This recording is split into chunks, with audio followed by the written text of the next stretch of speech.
Hi, I'm Lily. This is my 35-year-old motorhome, and today I'm going to be showing you how everything works on board, from electrics to how I fill out of water to how I empty my waste, which is definitely the worst part.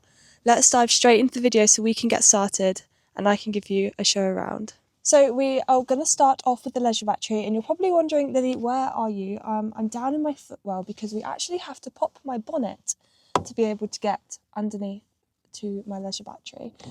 So this is my leisure battery. I have the 90 amp active leisure marine AGM battery. I don't really know too much about batteries, so I'm not going to go in depth, but this one works really well for my van. In a lot of the older motorhomes, the leisure batteries actually live underneath the bonnet with the whole engine and the starter battery. Now we are in the van in the nice and warm because it is freezing outside today. I can show you everything inside my van that my leisure battery powers. The first thing it powers is all of my strip lights. These are just some LED lights that I have scattered around my van. I have one here, another one up here, one in the corner, one above you, and another one in the bathroom. They're actually not very good, so I actually have some LED just strip lights that I charge in a different way, which I'll show you later on in the video. Normally I use them as my main lights. It also powers my extractor fan and my fan that brings in cold air, just a regular fan. So you just turn this on and that will extract all the air out from my kitchen, which is really handy. I also have this Trauma air blown heating system, so you turn it on and it will blow hot air through these two vents, and I have another one in my bathroom from my heater. This is my control panel where I will turn on my 12 volt and my pump just to get everything to work. This socket outlet is just for one of these. So you plug that into there, and then it can give you power to any cigarette appliance that you want to plug into there, which is quite handy, but I don't really use it very often, if I'm honest. And then the next one along is the water level. This doesn't actually work, and it's never worked since I got my van. I don't have a water gauge or water gauge in my water system, but I roughly know how long my water's gonna last anyway, so it's not a massive deal. It would be more handy, but it's not the end of the world. And then under this end one, I have all of my fuses for everything, and I have a list of stuff on there, what it's used for. My leisure battery also powers my water pump, which means I can have water wherever I go. I have a sink here, and I also have another one in my bathroom, which I will show you later. My leisure battery will last 2 to 3 months without being charged up, which is a very long time, which is super handy. Where it only powers my water pump, my lights, and just like some really small appliances, it doesn't actually use that much power, so it lasts quite a while. Now, just to go in a little bit more depth about why I haven't got my solar panels charging my leisure battery, is because where my leisure battery is underneath my bonnet and my solar panels would be on my roof, to be able to do the wire coming through the van and then going out underneath the van and along my van and then up and underneath my bonnet was a lot of work.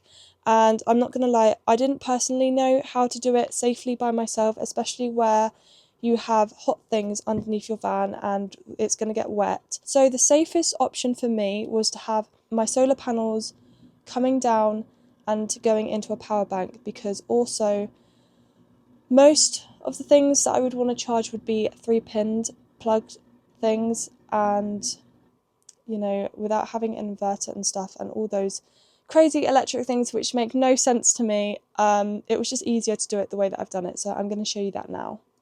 So these are my two power banks. This is the Bluetti AC 180p. This is a very, very good power bank. So if you're going to get one, I would definitely recommend this or bigger. And this is the Bluetti EB70. I use this one mainly to charge my phone, my cameras, and all my very small appliances, because it doesn't really handle very big appliances that well. It will kill it quite quickly, but you can charge anything up to 1000 watts on this one. This is my bigger power bank for my bigger appliances, such as my fridge, which runs full time off of that, my lights, and also I will put my air fryer into here, and any bigger appliances that I think can handle it normally get plugged into here. Now, a lot of people told me when I was charging my power bank through my solar panel that I wouldn't actually get very good solar throughout the winter, but I actually live on the Isle of Wight, so this is one of the most sunniest places in the UK, especially throughout winter. So I've had, up to this point, it's now January, I've had no issues with my power bank not charging me to 100%. We normally sometimes have like a couple horrible days, and then we will have days like today. It's like blue sky outside, sunny but very, very cold. So as you can see in the last video, my power bank is actually back up to 100%, whereas the past couple of days it probably went down to about 60 because it has been cloudy and overcast. Now, if you were going to live somewhere further up north, like just before Christmas I went up to Wales for 4 days, my solar panels were not as effective then because it was very overcast and very dark for a lot of the day. Like, there wasn't very much sun, it was just very cloudy, and then I did notice that my solar panels were struggling. So I didn't get much charge throughout the day, but I still came home with about 50% charge. Now, this is my fridge. I have the Revace cooling box. It's 18 litres, so it is very, very good, and it uses a really little amount of power. I actually used to have a 3-way fridge, which was very good because you could use it on gas, which I loved, but it was very hit and miss. It would hardly work, and it was very unreliable, so when I would go away I didn't actually know if I was going to have a fridge that I could use off-grid. So after lots of thought and consideration, I actually took it out and replaced it for that compressor cool box, which I absolutely do not regret. The only thing I wish is if it was a little bit bigger and if it had a door that opened up outwards so it's easier to access. Anyway, I need to stop getting distracted and talking off topic because we still have a long way to go. So I have a load of 3-pinned plugs in my van. Now, these only work when I'm connected to electric hookup. So if we go outside, I can show you where the electric hookup goes in. This is my electric hookup point. You just plug your cable in there, plug it into some electricity, and then you have hookup in the van and you can use the 3-pinned plugs. Whilst we're outside, I'm actually going to show you where my gas and everything is as well. This is where my gas lives. I have 2 6 kg bottles of Calor gas, and one of these bottles will last me a whole month. One bottle of gas costs me about £34 and it will last me a month, so that is actually fairly cheap in my eyes for your heating and everything, because electricity heating is very expensive. Having gas allows me to have my gas heater, which warms up my van so much, which I'm very grateful for because you do not want to be having a cold van this time of year. It also allows me to have hot water. This is my gas boiler, which is very good actually. It heats the water as I run it, so I don't actually have a hot water tank, which I actually prefer because then I haven't got to wait for any water to heat up. And then I also have my cooker, which my gas bottle will allow me to cook on, which is amazing. I couldn't be without this. Now I'm going to show you where my bathroom and my waste and everything kind of like that works whilst we're inside the van because it is very cold outside. I actually have a shower in my van and a toilet, which a lot of people assume that I haven't got one. I have a fully working shower. It's just compact, so it is small in here. I have this shower curtain that pulls round and it will cover the doorway, so I do shower with the door open. A lot of people know if you have a van, it's normally just a quick shower, get clean, rinse off, and then it's done.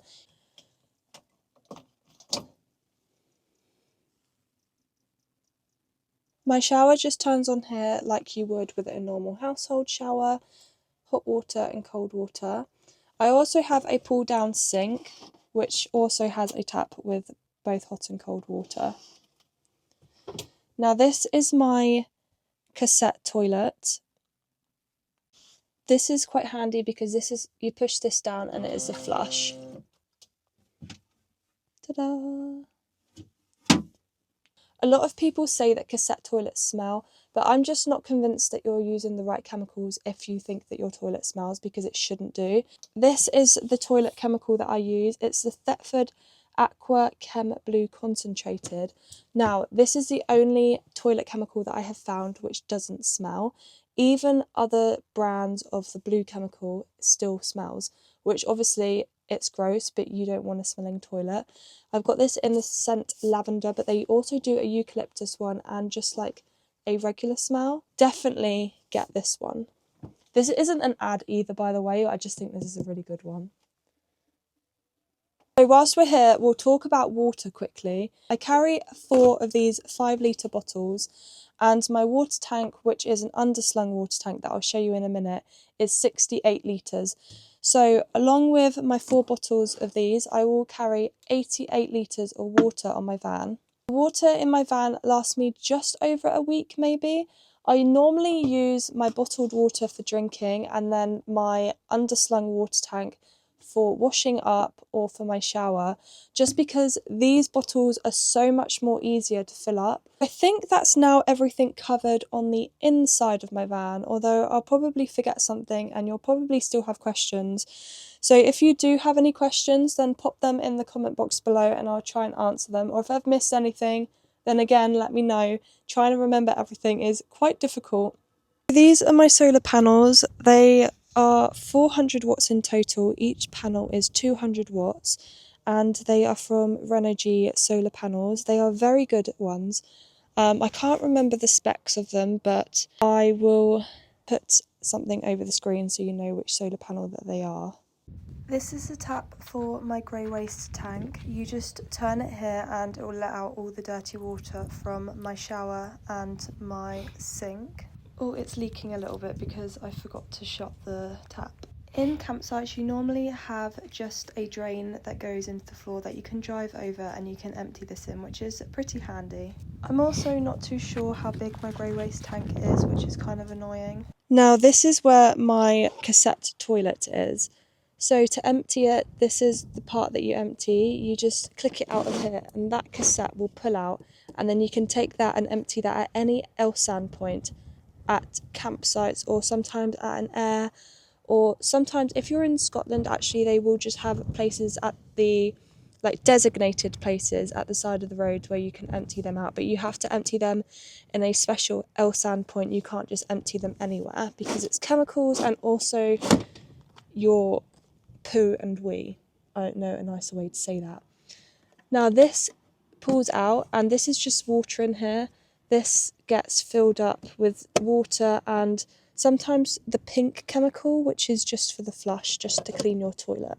And then as we come down here, this is where I will put my hose pipe to fill up with water. So that's just where my hose pipe will go in and I'll fill up with water. You can kind of see my underslung water tank under here. 68 litres that is. So yeah, I replaced that myself. So thank you for watching. I think I have touched on everything in a little bit more depth. So hopefully I have answered some of your questions. But if you have any more questions, then please just pop them in the comment box below. That was just a little bit more of a better run through than what's over on my Instagram page. Now, if you don't follow me on Instagram, definitely go check it out because I do post on there a little bit more often than on my other social channels. It's just at Nemo and the Van, the same as my YouTube. So thank you so much for watching, and thank you so much for everybody who has subscribed and who watches our videos. It honestly means the world to me because I absolutely love filming these type of videos. Now I'm going to wrap this video up now because I am freezing cold and get back off into the warm with Nemo, who's currently just sitting in my car because otherwise he would have got in the way for the whole video. So yeah, any other questions, pop them down below and hopefully I'll see you all in the next video. Thank you for watching.